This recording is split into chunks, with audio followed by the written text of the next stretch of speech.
Welcome back, everyone. Next, we have Anfield Energy, Inc. It trades on the OTCQB under the symbol ANLDF and on the TSXV under the symbol AEC, and is a uranium and vanadium development and near-term production company that's committed to becoming a top-tier energy-related fuel supplier by creating value through sustainable, efficient growth in its assets. Please welcome its CEO, Corey Diaz. Nice to see you, Corey. Nice to see you too, Anna. Thank you for having me. The floor is yours. Call me back when you're ready for questions. Great. Thanks, Anna. And thanks, everyone, for joining. As Anna mentioned, Anfield is a company with all of its assets in the U.S. and is in near-term pursuit of uranium and vanadium production. Safe harbor, read at your leisure. The capital markets profile. Current market cap is roughly $70 million Canadian. Our largest shareholders are Anfield Energy Corporation, which is another uranium company. UEC, Uranium Energy Corporation, also holds roughly 10% of the company. Management and insiders, roughly 5% of the stock. And we do have research coverage out of Red Cloud Securities in Toronto with a target price of 20 cents Canadian per share. So reasons to invest in Anfield. We have a large portfolio of conventional assets in the United States, underpinned by the Shooting Canyon Mill, one of only 3 licensed, permitted, and constructed conventional uranium mills in the United States. Our assets are also strategically located within one of the most historically prolific production areas in the United States, the Four Corners, so Colorado, Utah, New Mexico, Wyoming, Arizona. We have a mix of current and historic resources. When we acquire assets, we tend to focus on assets which have produced in the past, have historical resource at site, or have current resource in place, because we don't want to be in a position where we're starting from scratch. We don't look at greenfield assets. Most recently, we acquired the Guantaflora project from Encore. It's our first foray into New Mexico, which helps us to create a secondary pipeline of products when it comes to production. We did acquire the Slick Rock project in Colorado back in 2022 through an asset swap. And this is an asset which will be going into our mill in the relative near term. We did put out a PEA, which I'll discuss in a few minutes, related to Slick Rock, Velvet Wood, and Shooting Canyon Mill, which returned an NPV of positive economics. So in terms of the macro overview in uranium, there's a lot of geopolitical risk inherent in the sector if you're not familiar with it. Obviously, there's the Russia-Ukraine war, which has disrupted conversion and enrichment services that the West would typically look to use. China has gotten much more involved. China's building out its reactor base at a very, very quick pace. Kazakhstan, which is the largest producer of uranium in the world, is now providing more material to China and is actually pulling material that would normally go to the West and sending it east to China. Niger, there was a coup a few months ago, which affected France's Orano production in the state. And then finally in the US, we've got the largest installed reactor base, but domestic production of uranium is essentially zero and has been for a number of years. So we're looking at a shortfall of roughly 50 million pounds in the US at the moment on an annual basis when it comes to domestic supply of zero. So it looks like there'll be dependence on outside sources, but that certainly puts us in a good position to help bridge some of that gap. In terms of the opportunities in the space, obviously there's a lot of talk of a nuclear renaissance in the market. China's building, as I mentioned, the UAE, India, Eastern Europe, and Japan's also building. Reactors have been approved for construction. Japan is also restarting some of its reactors and has lifted the cap on the life extension of others from 40 years to 60 years and beyond. The USA has touted a 200 gigawatt roadmap, which would be aiming to expand mining and milling operations by 110 million pounds of uranium per year. And then earlier in 2023, the Uranium Reserve Program, which is put in place by the US government, acquired 1 million pounds of uranium at an average price of $60 a pound. At the time, the spot price was roughly $50 a pound, so there was clearly a premium paid for US material. Supply, once again, remains an issue, though. Cameco is supplying China Nuclear and Ukraine Energolatom, removing material from the North American market. Spot, Yellow Cake, and other physical uranium funds are purchasing pounds on the spot market, which makes the market much tighter than it has been in a very long time. Kazatomprom, the largest producer in Kazakhstan, has forecast reduction in its production in 2024, but has signed long-term contracts with China, which means a lot of the material that would flow from Kazatomprom to the west is now going east, as I mentioned earlier. And then finally, an interesting data point, South Korea had actually put out an RFP in September looking for a $58 floor and a $90 ceiling, and it went no bid, which meant that the suppliers of the material are not inclined to sell at prices significantly below where we see the spot price today. So we see demand increasing and supply tightening. The uranium price has to increase in order to bring more production online. So in terms of our assets, our plan for production is structured around a hub and spoke production strategy. So our assets are mainly found in Utah and Colorado. If you look at the picture to the top right, Velvet Wood, Slick Rock, the two darker blue dots, paired with the Shooting Canyon Mill, which is represented by a gray dot. Those are the three assets that will comprise our initial production run of uranium and vanadium. We put out a PEA earlier this year, well, actually last year, which returned an NPV of roughly $238 million US, and we'd use a $70 uranium price in that scenario. So given where the uranium price is today, we'd expect to see those economics improve significantly.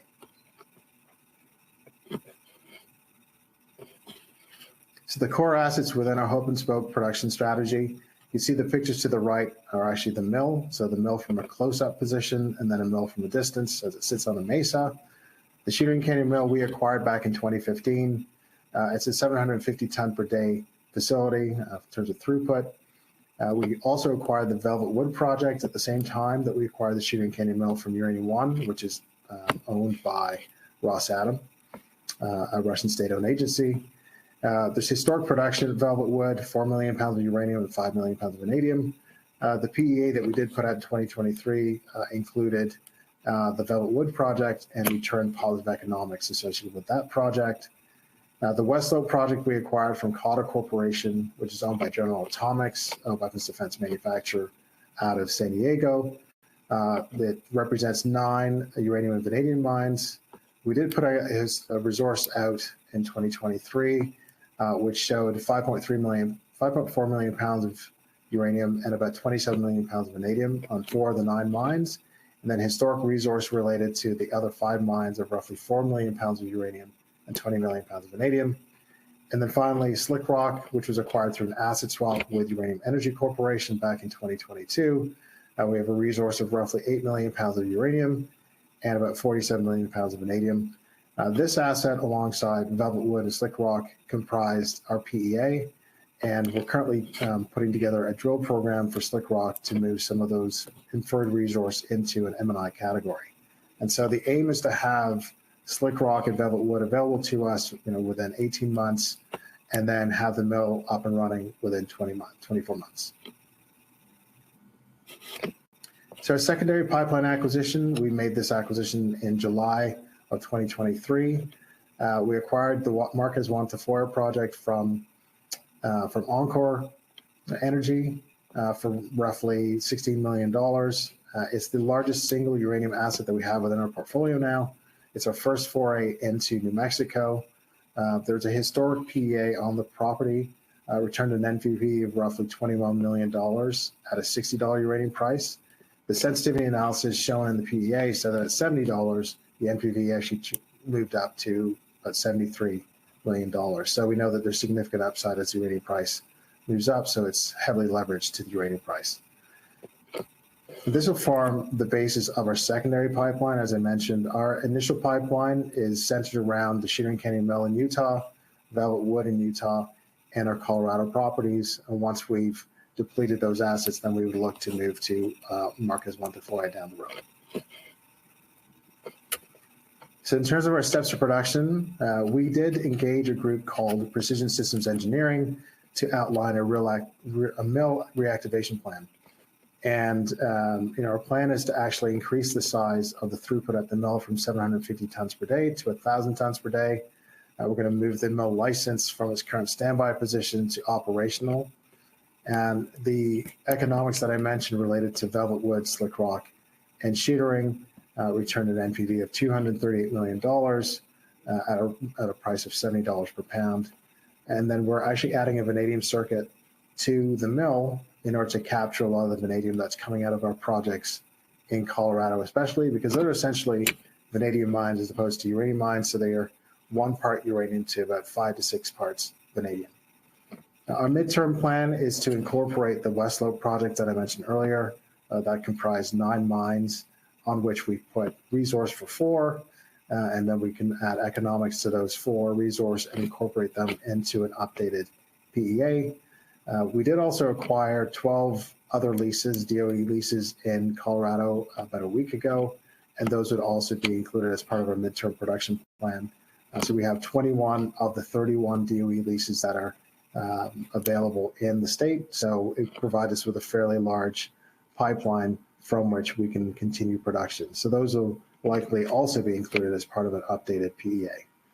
And then longer term, as I mentioned, we'd be focused on other assets which are outside of our near-term prospects, Colorado and Utah. We do have assets in Arizona, and we have assets in New Mexico. So those are the assets that we would look to form a secondary pipeline.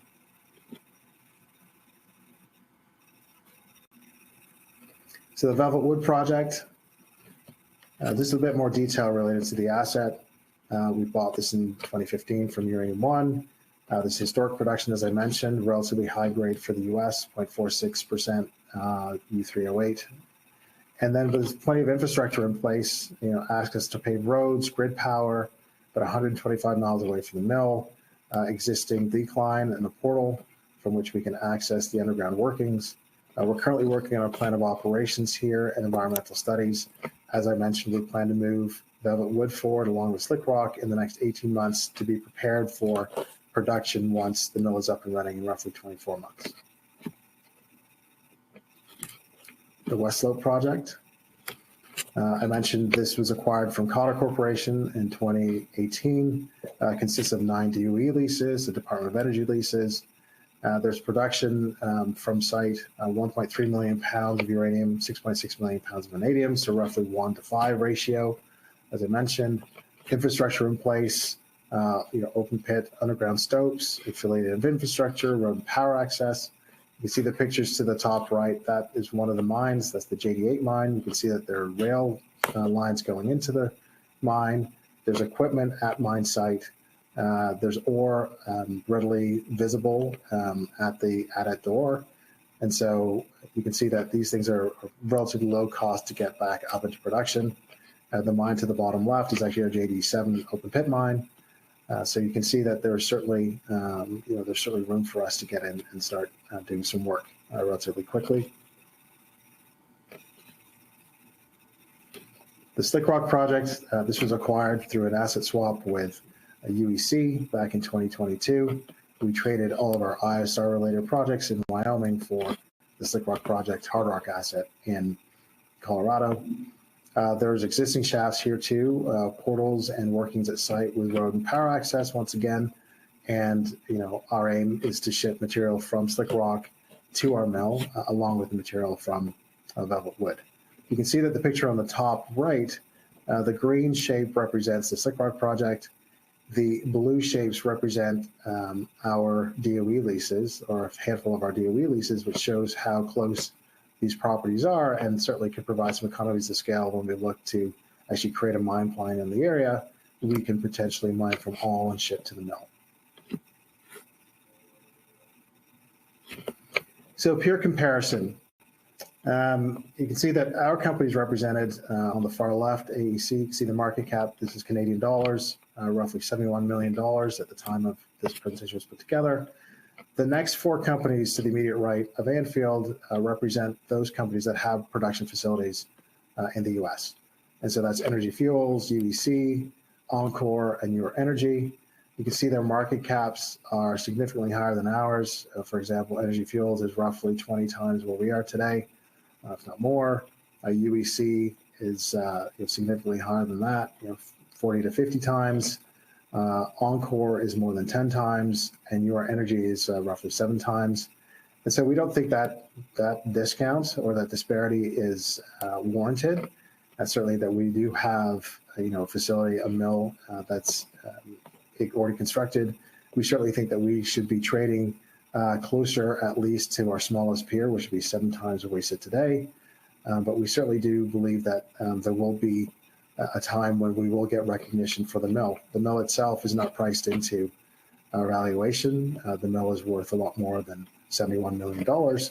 And so we think that that gap will be bridged in the coming months as more people understand our story. The companies to the further right, Peninsula, Laramide, and Western Uranium, none of which has a production facility, but certainly trade at a higher market cap than us. Once again, we think that disparity is unwarranted, and we'd expect to see that valuation gap, and certainly us to surpass those parties that don't have a way to turn mined material into yellowcake.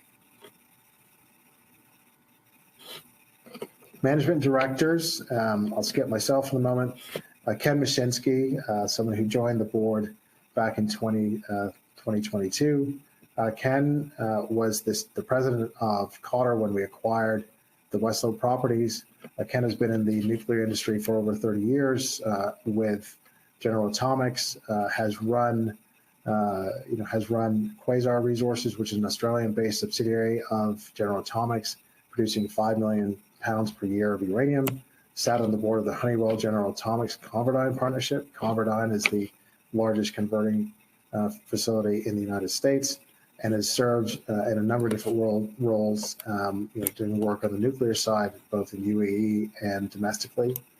For myself, I've been with Anfield for over 11 years. I've had more than 20 years of capital markets experience, and I've worked in a number of different areas. My job has been spending time identifying projects and acquiring projects to create a portfolio of assets which we think can sustain production of uranium and vanadium for 20 years or more, and we'll continue to do the same.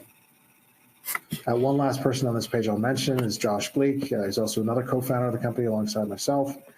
His family has been in uranium mining for more than 4 generations and has experience identifying and seeking out projects in the United States. He's our man on the ground in a number of ways, and is very familiar with the uranium landscape. A handful of other directors. And then finally, these are assets that don't meet our criteria for near-term production, but these are assets that we acquired through our Uranium One purchase of the mill and Velvet Wood. The Franken deposit is very close to the mill. It's relatively low grade at 0.1%. It certainly could serve as a feed mix if we do have significantly high grade coming in through the mill. And then finally, Findlay Tank, acquired as part of the Uranium One transaction. It's a pressure pipe project in northern Arizona, relatively high grade, but certainly nothing that we'd be looking to target in the relative near term.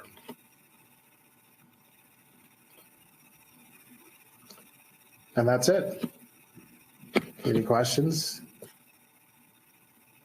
Hi, Corey. Yes, we do have questions for you. Let's start off with some catalysts. What are the catalysts for Anfield in 2024? Talk about it. Sure. So, the biggest milestone for us, and has been for a number of years, given where the uranium price has been over the past, call it 7 to 10 years, we've been reluctant to advance the mill because it didn't make sense to try to start operating a mill when the price was below break even. But given how the market has moved significantly, especially in the last 6 months, we're now submitting an application for restart with the state of Utah, and that'll take place in the next 30 to 60 days. This is a massive milestone for us because it actually starts the time clock for us to actually commence production. The review will take about 12 months, and following those 12 months, we'll be able to start work at the mill, do the refurbishment work at the mill, which should take an additional 12 months. So once we get the license updated to operational, and we spend those 12 months of refurbishment, we'll be ready for production. So we're looking at production kind of late 2025, early 2026. But this is the biggest milestone that we have coming up. And what would it cost? And how long would it take to build a conventional uranium mill similar to Shootaring today? So, to build a mill like ours today, when we look at the cost of a mill, we've looked at other parties who've looked to put mills into production in the past. For example, Energy Fuels had looked at a mill in New Mexico back in 2014, smaller than our mill. Our mill is 750 tons per day. That mill was about 500 tons per day, and the cost would have been roughly $150 million US. And so, given that ours is 50% bigger, I think it's easy to say that our mill will be worth 200 million or more. The second part is, our mill is going to take, roughly a year and a half to refurbish. But in order to start, if you're starting from concept to get to construction, we're talking about, probably 6 to 8 years to get up and running, because you will have to get a license in place. You'll have to find a place to put a mill. You'll have to deal with NIMBYism or environmentalists who may not want a mill in their backyard. And so, we think that we're at a distinct advantage here, having an already constructed mill, which just requires updating, because the mill is 40 years old and the equipment inside, while relatively new, is not sufficient given current environmental standards. So I think that given that we have a mill that we can refurbish for, call it $50 million, the cost to build a mill and the time to build a mill is significantly higher. And when it comes to the market and everything, how do you see the uranium prices going into 2024? Give us your take on what's going on. Yeah, I think it's fairly easy to see that the uranium price will be in the triple digits relatively soon. Once again, the supply-demand imbalance is quite stark, and we hear stories every day about spot price buying, or about new players coming to the market, financial players, new funds coming in to buy spot material. We hear about Cameco coming to the spot market in order to buy material to fulfill its own contracts. And we hear about, as I mentioned earlier, Kazatomprom is having issues with its production source. So its plans for production this year have also been reduced. So when you look at all of these areas where mines are slower than expected, and then you look on the demand side with everybody building reactors worldwide, China obviously being the leader, but the Middle East building, you've got Asia building, other parts of Asia like India building, you've got Eastern Europe building. Clearly there's going to be a need for more uranium, but unless the price is high enough to bring mines online, and certainly it takes time for those mines to come online, there's going to be a supply-demand imbalance, which pushes that uranium price up relatively quickly, much like we've seen in 2006, 2007. So, $100 is very easy to predict. Will it get to 150? I think it will be 150 probably mid-year, if not sooner. But certainly I don't see any slowdown in terms of the price moving up. Dirk Vanderstryk asks, how do you estimate the value of your mill? How high do you estimate the cost to make it operational? And what would a new one cost? I think we just talked about the pricing of a new mill. A mill that's similar to ours would probably cost 200 million, if not more, based on numbers out there. I know that one of our competitors talked about his mill being worth $500 million, bigger than our mill, but it's still roughly the same ratio in terms of what the valuation would be. The time to build a mill would be 6 to 8 years. So I think, when we look at, how, the cost of our mill of $50 million roughly to refurbish it, that includes not only the mill itself, but also the tailings pond, for the waste product. And then we'd add probably another $50 million for the vanadium circuit. It's roughly $65 million all in. To create something that has significantly higher value than where we're looking at the cost of building a full mill over 8 years. So from our perspective, and I said the NPV from our PEA, which included the mill and the two mines, $238 million at $70 a pound. There's significant upside in terms of the valuation of just those specific assets. And Dustin says your projects are permitted for construction. So if and when you go into production, when it comes to that, do you plan to sell or partner? We plan to build. We have no need or interest in partners at this point. Everything that we're doing is to put ourselves into the position to produce. We don't want to rely on other parties because we have a plan. We have, strong engineers, who are ready to execute on the work that's required to put this mill from its current status into production.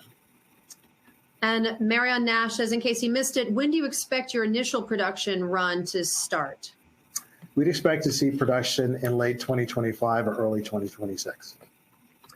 Lyle Hunter asks, how old are the historic readings you mentioned detailing the indicated, was it of uranium? Is that correct? The indicated resource, well, depending on which resource we're discussing, the resource at Slick Rock is probably, I think it's probably about 5 to 7 years old. And we're actually doing work there. We've got a drill program, which will be starting up in the spring to confirm the readings there. We've done work at Velvet Wood in the past confirming with the resources. We did have a PA out in 2016. We did reiterate those resources, and we work with the same consulting firm, engineering firm that actually got those resources out back in 2016. So everything is relatively new from a mining perspective. We certainly have to do a little bit of work in order to delineate or upgrade some of those resources, but that'll take, will all take place within that 18-month period that I mentioned. And Priscilla Bird, excuse me, says there was a shortfall of 50 million pounds of uranium in the U.S. How far out do you feel the shortfall is? Excuse me. So I guess just to clarify that, so the U.S. uses roughly 50 million pounds a year and produces close to 0 pounds a year. So it's been dependent on companies like Cameco and Kazatomprom to fill that gap. And so, when we're looking at the potential of producing in the U.S., obviously there's a significant market for it. Our 3 million pounds per year, our plan is to produce 3 million pounds a year, certainly won't bridge that gap. The other parties who have producing facilities, as I mentioned, there are only a handful that have processing facilities that could provide pounds. I think at maximum capacity, we'll probably fail, a quarter to a third of that. So there's a need for more processing facilities to be built over time, but that'll take a fair amount of time. So that shortfall will continue to be there for years. And the U.S. is also talking about building more reactors. So there'll be an even greater shortfall over the next 5 years or so. So there's always will be a place for producers of uranium in the United States in a domestic market, which is one reason why we're excited about being a party in the domestic market. And Christopher Lynch wants you to clarify, what project did you say would be up and running in 24 months? Was it the Velvet Wood project? So the two mines that will be up and running within 18 months are the Velvet Wood project in Utah and the Slick Rock project in Colorado. And those will be ready 6 months ahead, roughly, of the mill being ready for production in 24 months. Right. Do you have any closing remarks for our viewers today, Corey? Sure. I think, we've been under the radar for a number of years. I think it's important to look at, companies in the sector, obviously with a newfound interest. Certainly look at companies that have the ability to produce the final material that will be used, as part of the nuclear chain. I think there are a number of companies out there that have mines, but certainly ask the question, can those mines be turned into yellowcake? And if they can't, it makes more sense to focus on those companies that have an ability to do so. And so Anfield, as an undervalued asset, compared to our peers who do have processing facilities, there's certainly an opportunity for investors to, I guess, reap some of that upside that's available to us as we close the gap, with our peers. Corey, we just had one more question come in, which might be a nice way to end as well. Dennis Murray asks, you have a uranium mill, so talk about how it benefits Anfield compared to the other uranium mines. Well, as I mentioned, if you have a mill, you can turn the ore into yellowcake, which is the ultimate, material that's required for nuclear services. So anyone who has a processing facility is at a massive advantage vis-a-vis peers who don't have any kind of processing facility. So I think that's where, you can kind of, that's where the rubber hits the road. You can differentiate between those parties who are explorers, near-term developers, or producers. And so our plan is to be in that producer group because we do have a facility and we'll be able to take full advantage of the current nuclear cycle. And certainly others can build facilities, but those ones may not, meet the time period in which there is there is this same kind of uranium bull market. So looking at companies that have facilities like we do, I think those are ones that'll be able to reap the benefits of the current nuclear renaissance. Perfect. Well, thank you so much, Corey. We hope you come back in the future with some updates. Okay, thanks, Anna. I appreciate your time. And thanks, everyone. All right. Everyone stay with us. We'll be back at the top of the hour with an update from Renforth Resources. We'll see you soon.